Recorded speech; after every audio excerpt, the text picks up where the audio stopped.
Hi, Lachlan. Welcome to the show. Hey, thanks for having me, Belinda. Appreciate it. Great. Well, tell me a little bit about your story. How did you get started in motorsports?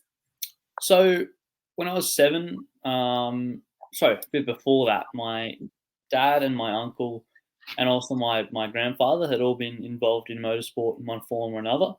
Hmm.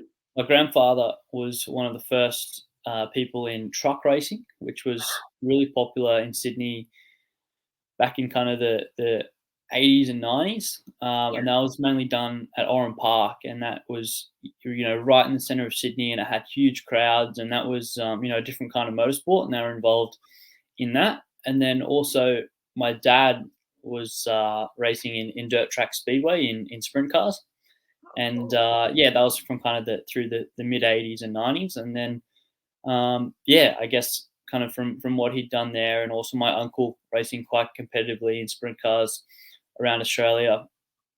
We kind of had motorsport in the blood, you could say, and then from there we moved into kind of karting. I got my first driver go kart at 7, and from there we were hooked, and we kind of went through the journey from there, and then obviously started racing go karts when I was about 10, and then from there we moved into kind of state and national competition.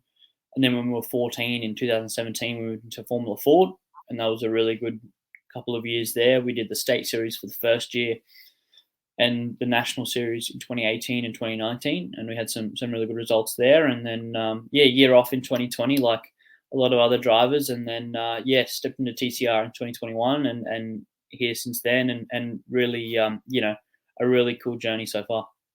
Yeah, that's a pretty cool story. So racing really is in your blood.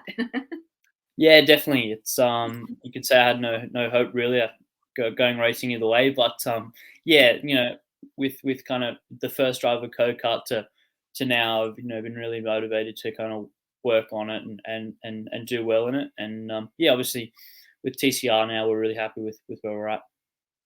Yeah. And have you done any speedway?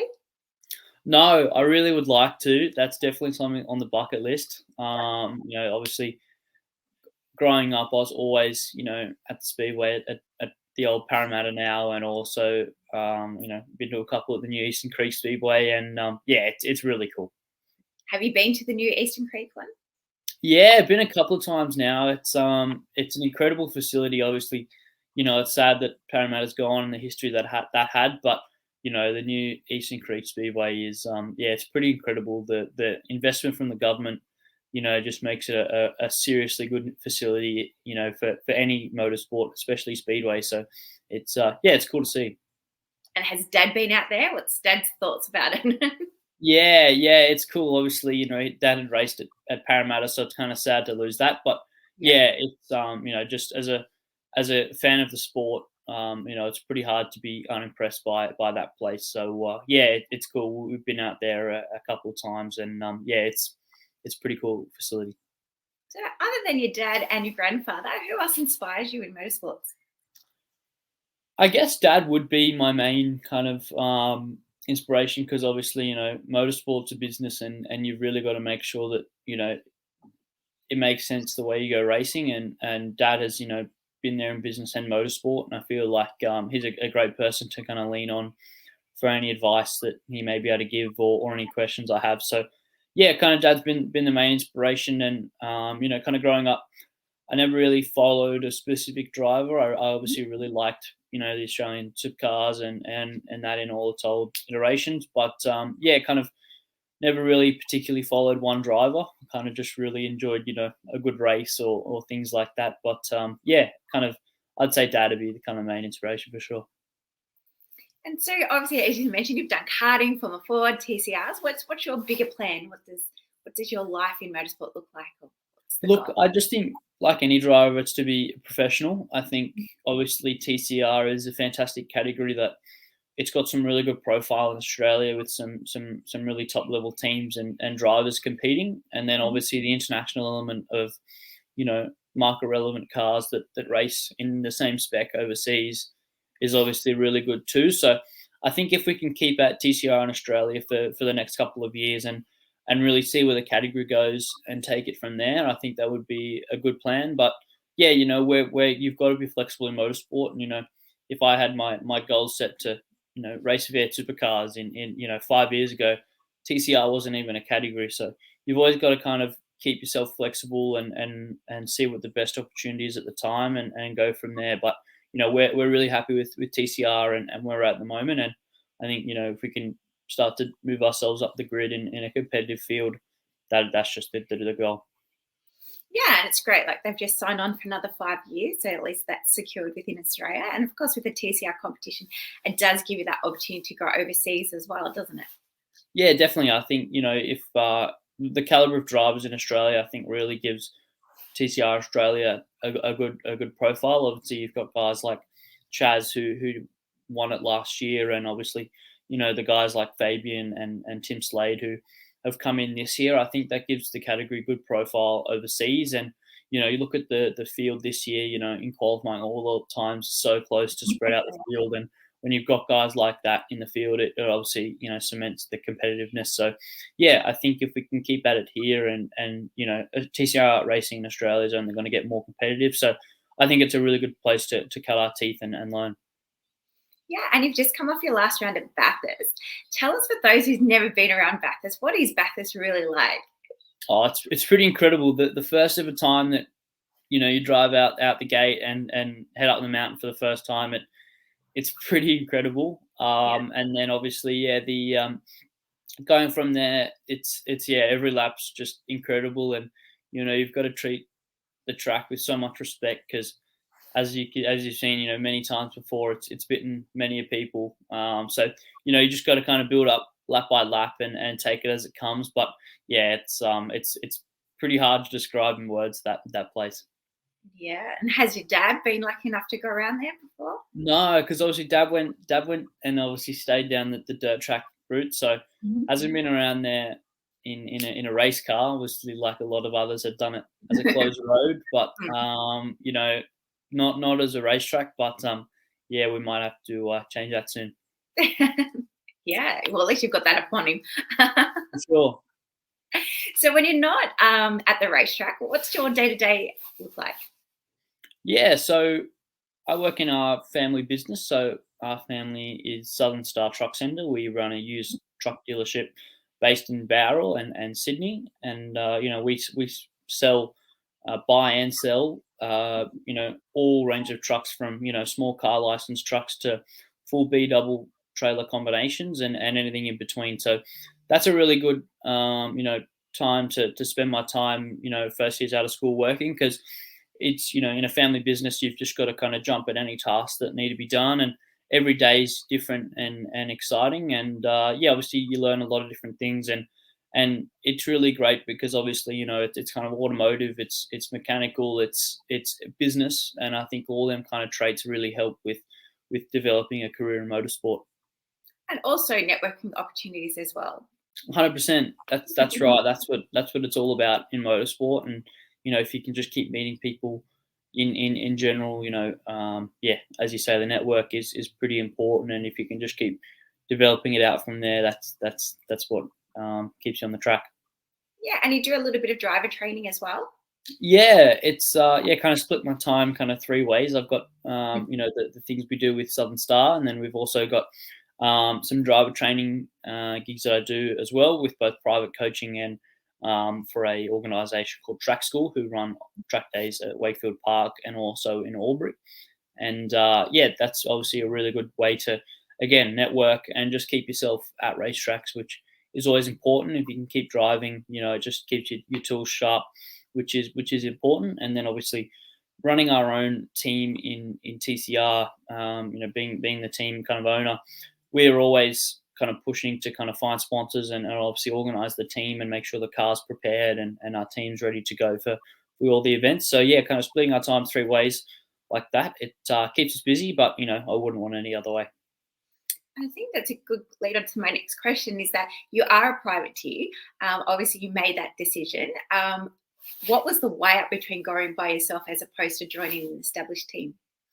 Well, in the start, it was just purely about costs and reducing costs and making sure it's viable to compete, because obviously, TCR is a really high profile category. And with that, there are some, really top teams out there that, are competing. And for us, it was, just purely about just getting on the grid and doing laps and getting experience. And I feel like from our first round last year at Phillip Island, we're now 6 rounds in as a team, and it's really exciting that we can start to be getting some good results when things go our way. And obviously at the start it was just kind of to reduce costs, but I feel like now we've got some really good team and engineers behind us to push us up the grid. And I think when things go our way, it's really good. We had a fantastic round at Phillip Island. We were top 10 in the points, and had some really solid results in qualifying in the first few races. So I think that just shows that TCR has a kind of up and down nature where kind of certain cars suit certain tracks, but when everything's going our way, there's definitely some really good formula there for some good results. Awesome. Now, as you mentioned, motorsport is business. They're my favorite words. And so tell me a bit about the business development side that you work on. So I saw on LinkedIn, I love your LinkedIn profile, with your profile being creating solutions for business through motorsports.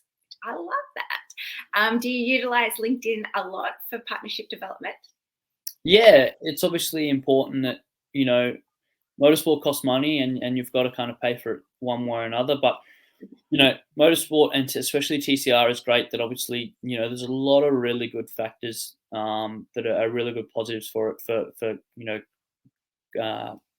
for sponsors to join your team and also nurturing the sponsors. So I think, LinkedIn's a great tool. Obviously, it can give you some pretty good information pretty quickly, for doing research and things like that. But yeah, LinkedIn's fantastic for that. But yeah, you just got to kind of word of mouth and just chatting with people and meeting as many people as you can and finding out who they know and, who they might be able to put you in touch with is kind of the most important one. And, cold calls are good and do work, but it's just all about kind of building your network and knowing who to talk to and kind of just And I feel like anyone that you meet, may know someone that could help you in your journey. So just got to be nice to everyone and go from there.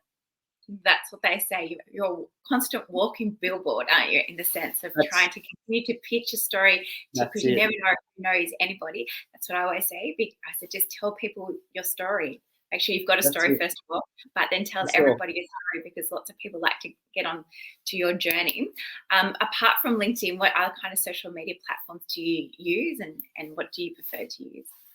For the motorsport, I guess all the normal ones. I guess I just from there is Facebook and Instagram. Not really on Twitter or any others, but I feel like they're the kind of most relevant ones that people are on these days. But I think between that and my website, I feel like we've kind of got enough of a coverage that's that the people are on these days. So yeah, from there I think it's good, but you just got to kind of keep at it and again, kind of keep your eyes open to the new trends that are going on and go from there. And is that something that you maintain yourself, or do you outsource that kind of work?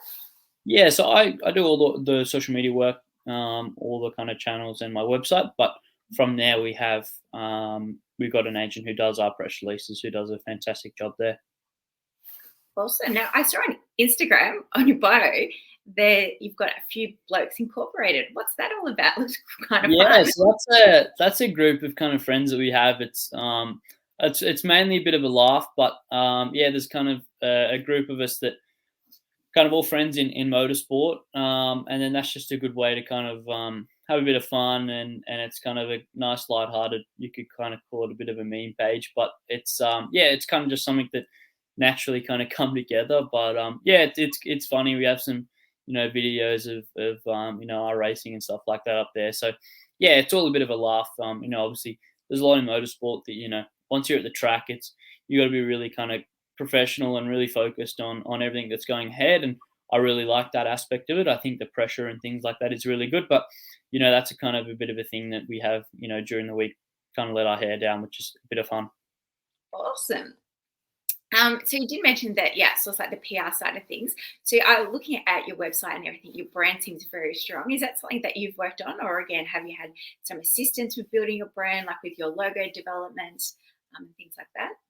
No, I do a lot of that myself, which I really enjoy. Like obviously, I'm not the best at it, but I feel like I've slowly been able to kind of build up and get a nice image going. And during the week I do enjoy kind of that kind of logo and design work, which again I'm definitely not a professional at, but I guess just slowly built up to it.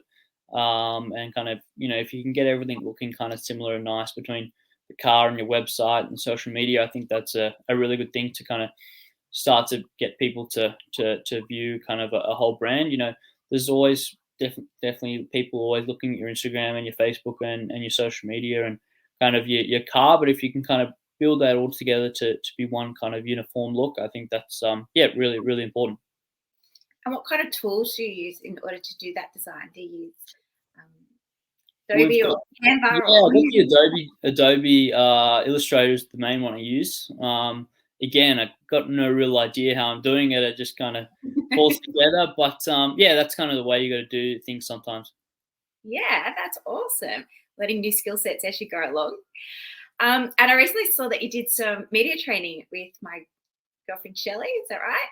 Yeah, yeah. Yeah. Did some media training with Shelley, so her work is fantastic, and obviously, she's very, very good at what she does, and that was, really cool to go up there and chat with her for the afternoon and really understand a little bit more about kind of the media game and also presenting yourself. So it's just such an important thing in motorsport, and I feel like, um, you know, if you look at motorsport, kind of to go racing, the importance probably 20% is probably on track, and the rest of it is media and meeting with sponsors and presenting yourself well. So it's just such an important thing to have that right, and to do it with Shelley was just a really great opportunity.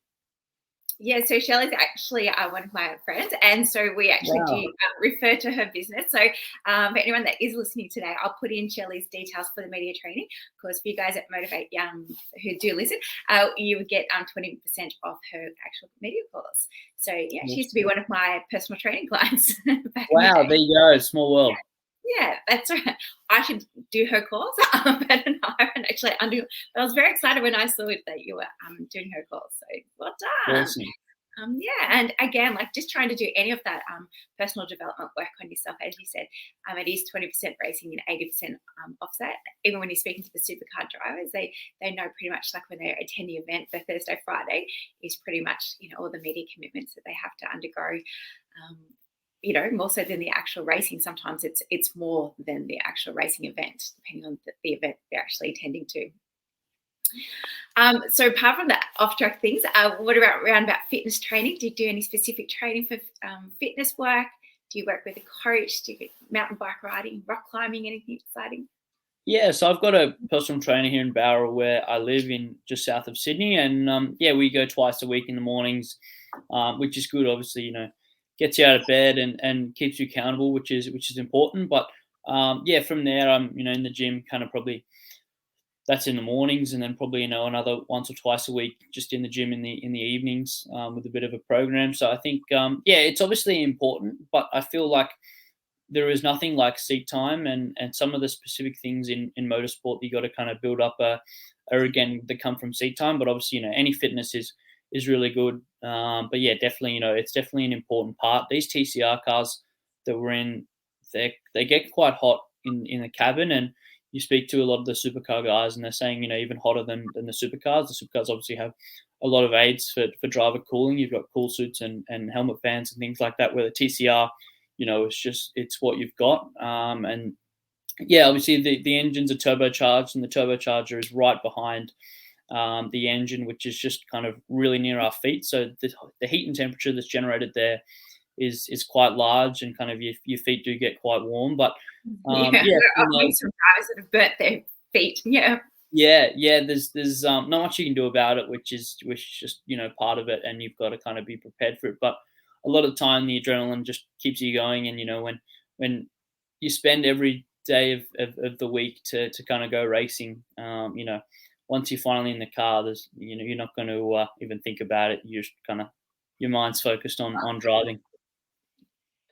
Awesome. And how do you go about learning new tracks? I'm a big fan of the sim. I use it a lot to kind of train myself and kind of just keep myself sharp. And been quite busy recently, so I haven't had as much time as I'd like to spend on it. But yeah, it's a fantastic tool, and quite fortunate now that we've been around kind of long enough to have driven a lot of the tracks that we're going to. So that's a kind of good asset there that you can kind of go back and look at old footage and things like that. But even so, I'll always try and spend probably between 4 and 6 hours on the sim, specifically at that current track to learn. I think there's nothing like learning a track, actually driving it, and the sim is a great tool to do that. So between a sim I have at home and then a sim we have at a workshop in Sydney that do our kind of mechanical work at DNA Autosport in Sydney, they have a fantastic sim there, and we'll look over even the data and footage from the simulator with our engineer to really get ourselves in the zone for the weekend. It's definitely a really good tool, and there's so many good programs out there now with really accurate cars and tracks that can really accurately represent the tracks and the cars that we're driving, and even down to making changes with setup and things like that to get the car either feeling more realistic, or also learning some setup changes before you go to race weekend is really good. So for anyone kind of either in entry level motorsport, or even hasn't competed before, the sim is a really, really good tool that I'd recommend. And obviously karting has traditionally been the path to motorsport, but I feel that kind of between now and the next 5 and 10 years, I feel like sim racing will be the main tool into circuit racing. So yeah, I'm a big fan of the sims, and definitely recommend it for anyone out there. Well, I heard they're even contemplating putting it at the 2032 Olympics. Yeah, it's Yeah. yeah, who knows where it's all going to go. And you look at kind of esports in general, like obviously some of the money and things like that behind it with these competitions, and $1 million to win Fortnite competitions and things like that. Now I'm not into kind of that side of things. I'm only into sim racing because of the motorsport connection, but it is really interesting to see where the whole esports thing is going. And yeah, it's just going to be interesting to see where sim racing and motorsport, the relationship between those, go in the future. It's very hard luck. Like my kids are right into it, and as much as I don't want them to be on the screens, when there's that much money to be won, why not? Yeah, for sure. I think there's plenty of benefits. Obviously, there is a social aspect to sim racing as well. You've got kind of different competitions and the longer distance races, your 12 and 24-hour races, which I've done a couple of, and it's really cool. You've got to be staying up through the night and competing, and you got the teammate aspect with driving with other drivers, and yeah, it's really cool. Yeah, I'm going to start to look more into that. And do you have any race rituals when you're competing? Not really. I just kind of try and switch my mind off and think about nothing before a race. There's so much going on that you could always get worried about this or that, but I think it's important just to kind of switch off, and you will never be able to control what happens at turn one or how the race goes. So I think if you can just think about nothing, just keep your mind open and ready for anything, that's kind of the best way to go. Awesome. I know you have given us some pointers about getting started, but is there any other advice you'd like to give any competitors that is just getting started in motorsport, or maybe thinking about getting started in TCR in 2023? Yeah, obviously in motorsport, kind of as I mentioned, I think sim racing is definitely going to be an interesting one to keep an eye on. I feel that that will probably overtake as kind of the new karting, and it's great to see karting really healthy at the moment with some huge fields and things like that. But I feel like sim racing are actually learning how to drive race cars rather than go karts, which are a little bit different. But if motorsport and car racing is your goal, I think sim racing is a huge tool at the moment. But other than that, TCR, obviously it's a fantastic category, and you've just got to be ready for the competition level that you're at, and make sure that yourself and your team are ready. But to be perfectly honest, our team and things like that, and me as a driver probably wasn't perfectly ready for TCR, but I feel like you've just got to back yourself and jump in the deep end, and once you're there, really start to learn it all. But I feel like coming out of Formula Ford was such a fantastic training ground for young drivers, but having that year off in 2020 kind of made things hard jumping into 2021. Our first race in TCR, that was my first, personally, it was my first race on a slick tyre. It was my first race in a front wheel drive, and it was my first race in 18 months. Coming from a Formula Ford round in 2019 at Phillip Island to 2021, we had 18 months off. So I think, if we can if you kind of just jump in with the right experience level, it's a great category, and obviously there's a good spread in the field. So as we mentioned with the different brands and things like that, if you can jump into a round where the car may suit, they'll certainly help you. But either way, I think it's a fantastic category and will only continue to grow. Yeah, and how can people follow your journey?